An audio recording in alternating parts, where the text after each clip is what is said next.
welcome back to Data Center News Asia. James, what's on the news this week? Yeah, so we're going to be giving you more information on the two Philippine stories we touched on last week. Not the main ones, but the ones we touched on. We're going to be talking about TikTok going into Europe. We're going to be talking about a new loan secured by Keppel DC REIT. And finally, potential divestment news from Vantage. Excellent. James, is that Mr. T I hear in the background? Is your live studio audience? It is. For some reason, he doesn't have school today. So, yeah, you'll be able to hear my 2-year-old and potentially the baby crying. So, some nice background noise. You look somewhere different as well, Rhys. Yes, I just described my live studio audience. I'm actually here in Brisbane, Australia. No, I'm here in Bali, but there are an awful lot of mullets and tattoos going around, so it could be mistaken for Queensland quite easily.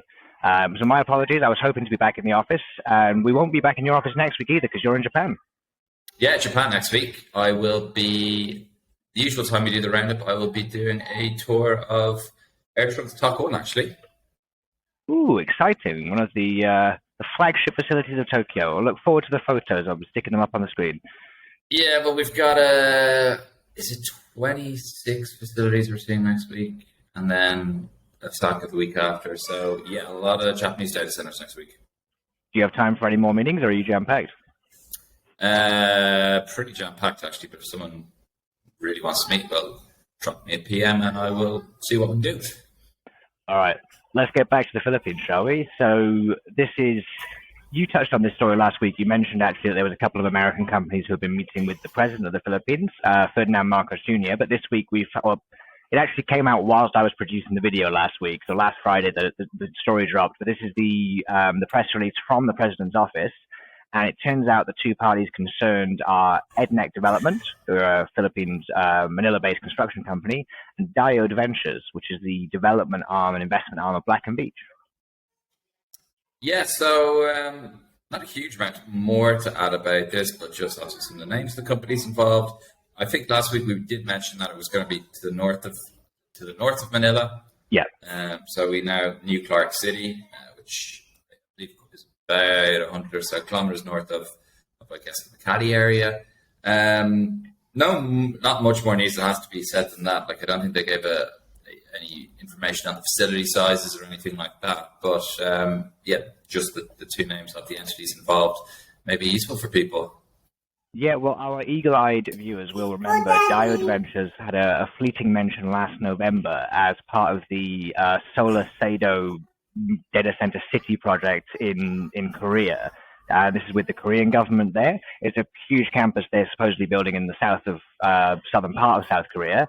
And yeah, this is their second, I guess, project announced in Asia for data centers. Diode Ventures do actually have quite a lot of capacity coming online in Kansas and Colorado, big hyperscale villages there. So yeah, interesting. Not a player that I'm too familiar with, but with the backing of Black Veatch, I'm sure they've got plenty of capital and some technical expertise at their disposal. Yeah, like this is, I know, a bit of a cliche from the show, but one definitely to keep an eye on. I think we're going to go to Europe now, are we? Yes, Data Center News Asia going to Europe, but this is sticking with our theme. This is an Asia company announcing big things in Europe, and yeah, so TikTok this is in line with GDPR regulations. TikTok are going to be storing their data in Europe going forward, but obviously what that means for us is more data centers. Is that right, James? Well, like quite often we're talking about Google, Microsoft, AWS coming out this direction, setting up availability zones, region, etc. But TikTok, obviously made famous by some of your dancing videos, and owned by ByteDance, of course, from China. They are setting up, I suppose, their third data center campus or third data center presence in Norway. So they've announced they're going to be co-locating with Green Mountain, potentially deploying up to 150 megawatts, but I believe what they've committed to right now is 90 megawatts. So I believe the Green Mountain campus is 530 watt data centers. And so I think they've committed to the first three and then potentially take the additional two down the line. Green Mountain have been making a lot of kind of waves in Europe for the last couple of years about their energy credentials and the fact that they've got 100% green energy secured for their developments. And so I guess this is kind of a vote of confidence in Green Mountain as a platform. And yeah, TikTok will be. I think this will be the third presence behind the two facilities they have in Dublin to bring their footprint in Europe to, must be, once this is built out, kind of 300 megawatt range. So kind of similar to what they're going to have up in Johor as well. So like, I think definitely TikTok are now in that hyperscale conversation. Yeah, absolutely. I mean, this is not for a cloud platform, but I suppose as an end user, TikTok must be seriously churning through the data. Yeah, absolutely. So they're. I can't remember. Someone anecdotally told me this a couple of months ago, but I think like the amount of capacity they're buying is I think it could have even been second highest amount of capacity globally last year. Like really, really big numbers coming from TikTok. So congratulations to the Green Mountain team. Like this is obviously a huge win for them, a huge win for I suppose their concept and the whole green energy thesis that they've been putting out in the market for, like I said, a number of years now. So congratulations to them, and it's a big boost to the Norwegian data center market. Absolutely. And this was a small story. I'm not even sure if this is a story once we dug into it, but it had some interesting numbers around the Keppel DC REIT. And so they announced that they've secured 73 million in loan facilities. Now it turns out part of that was actually secured in January, and then there was just another loan of 30 million AUD, which, in Keppel DC REIT terms isn't a vast amount. But with that announcement, they talked about some of their revenue figures. So according to DC Byte, Keppel DC REIT has 23 data centers across Singapore, Malaysia, China, Australia, and in Europe. And they announced a gross revenue of $277 million for last year, of which there was a distributable income of 184. So very profitable looking platform. Yeah, well, I think everyone's well aware that Keppel has been a pretty successful platform both in APAC and across Europe. The strategy is some greenfield developments, brownfield developments, but it seems to be working. And I think the figures that you mentioned kind of reflect that. Excellent. And so I didn't have this next story, James, but you mentioned there was some rumors surrounding Vantage Data Centers, whether they're possibly looking at some divestments. Yeah, so this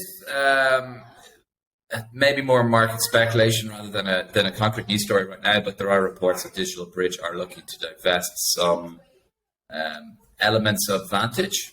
Are we speculating on this?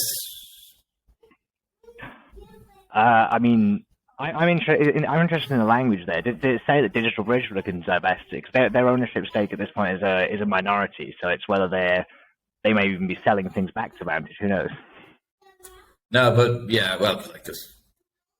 let's not speculate too much. But some of the things that I think are being widely circulated in the market and is so much my speculation on borrowing is it could be some of the more mature assets in Europe which they've acquired in the last couple of years. So they'll going to repackage them up and put them into a REIT or something like that. So free up more capital and give them an opportunity to recycle that capital, which may actually be good news for some of the emerging markets, of which I guess they would include Southeast Asia in that. So it could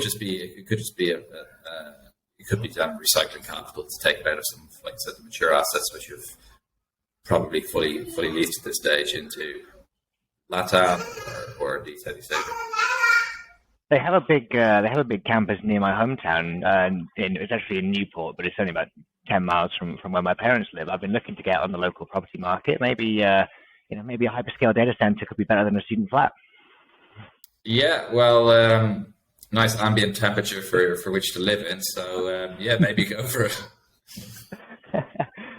There is one more big news story. There's a women in data centers networking drinks coming up at the end of the month that my colleague Nomalon has been running, and they've just announced a new event partner. Who is the sponsor, James?